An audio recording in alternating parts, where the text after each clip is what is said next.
Good morning student. देखिए, आपका English का पेपर कंप्लीट हो गया है, एग्ज़ाम हो गया आज।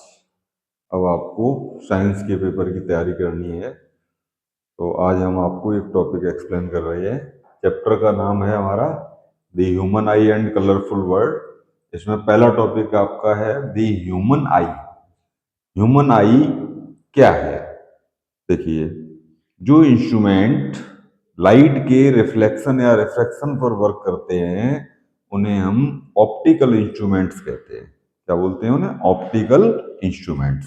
तो हम कह सकते हैं कि human I is an optical instruments. Human आई क्या है? एक ऑप्टिकल इंस्ट्रूमेंट है। अब बात आती है कंस्ट्रक्शन। तो इसके लिए डायग्राम देखिए, आपके बोर्ड पर बना हुआ है। ये सिंपल सा नॉर्मल डायग्राम है आपका ह्यूमन आई का। तो ह्यूमन आई में किस तरीके से हमें समझना है कि ह्यूमन आई का जो फ्रंट वल्गिंग पार्ट होता है इसको हम कॉर्निया कहते हैं। इस कॉर्निया का काम क्या होता है? ये ट्रांसपेरेंट मटेरियल से बना है। मतलब ऑब्जेक्ट से आने वाली लाइट रेज इस कॉर्निया के थ्रू हमारी आंख के अंदर एंटर कर जाती हैं। ठीक। अब कॉर्निया के जस्ट बिहाइंड, मतलब कॉर्निया के ठीक बाद आप देख रहे हैं एक कलर डायफ्राम होता है, जिसको हमने दो लाइनों से दिखाया है, बीच में इसके गैप है। तो ये जो दो लाइनें ऊपर नीचे दिख रही हैं ये वास्तव में एक ही पूरा पोर्शन है जिसे हम आइरिस कहते हैं। और इस आइरिस के बीचों बीच में एक होल होता है जिससे लाइट हमारे आंख के अंदर एंटर करती है। और ये आइरिस जो होता है ये अपने साइज को कंट्रोल कर देता है, पपिल के साइज को। कौन? आइरिस। आइरिस सिकुड़ कर या फैल कर पपिल के साइज को कम या ज्यादा कर देता है जैसी भी आवश्यकता होती है। जैसे हम डिम लाइट में जाते हैं अंधेरे कमरे में तो आइरिस क्या करता है? पपिल के साइज को बढ़ा देता है। और जब हम ज्यादा लाइट में आ जाते हैं, जैसे धूप में आते हैं, तो लाइट की इंटेंसिटी को कम करने के लिए ये पपिल जो है उसके साइज को आइरिस कम कर देता है। ठीक है। तो आइरिस पपिल के साइज को कंट्रोल करता है और पपिल के साइज पर निर्भर करता है कि कितना लाइट आई लेंस तक पहुंचेगी।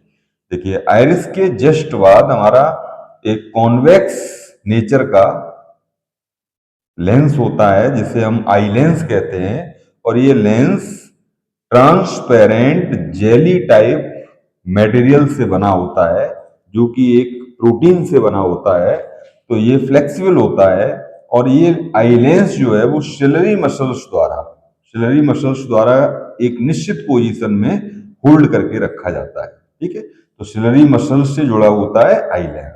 इस सिलरी मसल्स जो होती हैं ये फैल कर या सिकुड़ कर इस आई लेंस की फोकल लेंथ को कम या ज्यादा कर देती हैं।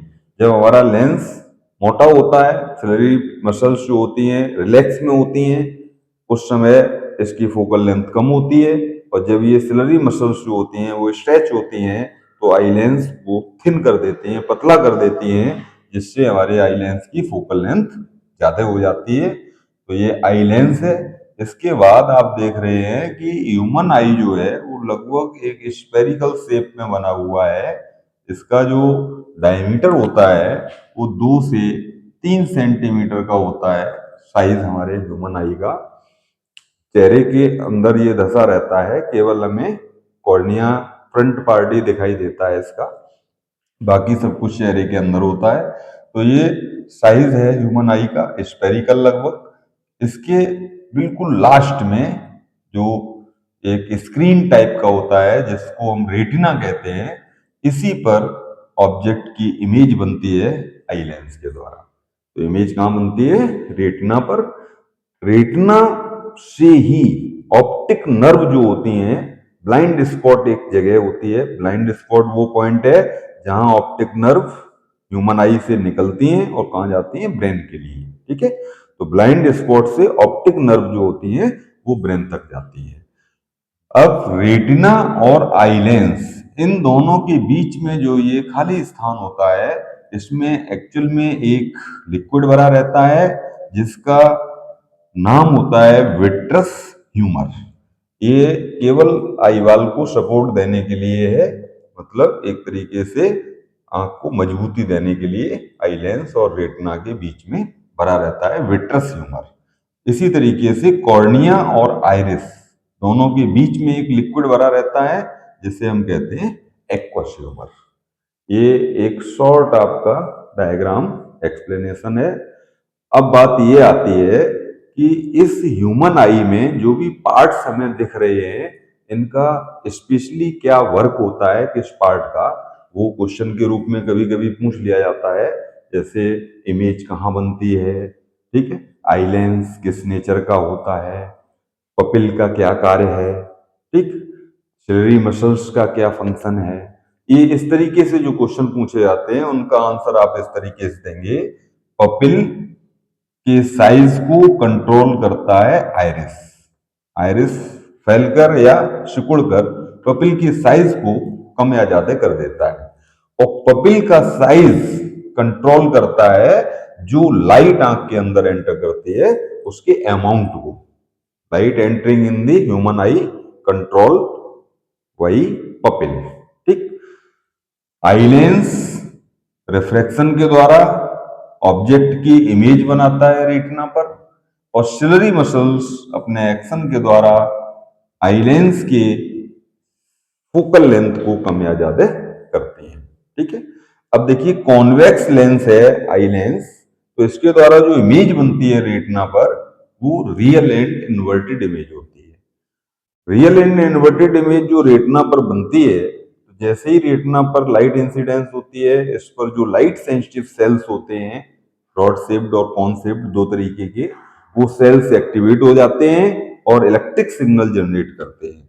वो इलेक्ट्रिक सिग्नल ऑप्टिक नर्व द्वारा, किसके द्वारा बेटा, ऑप्टिक नर्व के द्वारा हमारे ब्रेन तक पहुंचाए जाते हैं। ब्रेन उन सिग्नल्स को स्टडी करता है और हमें सीधा इमेज ऑब्जेक्ट का दिखाता है। ये काम किसका है, जो इन्वर्टेड इमेज होती है उसको सीधा करके दिखाना ब्रेन का, ठीक है। तो ये आपका वर्किंग शॉर्ट में हम कह सकते हैं कि ऑब्जेक्ट से जाने वाली लाइट रे आई लेंस से कन्वर्ज होने के बाद रेटिना पर इंटरसेक्ट करती हैं और real and inverted image object की बनती है।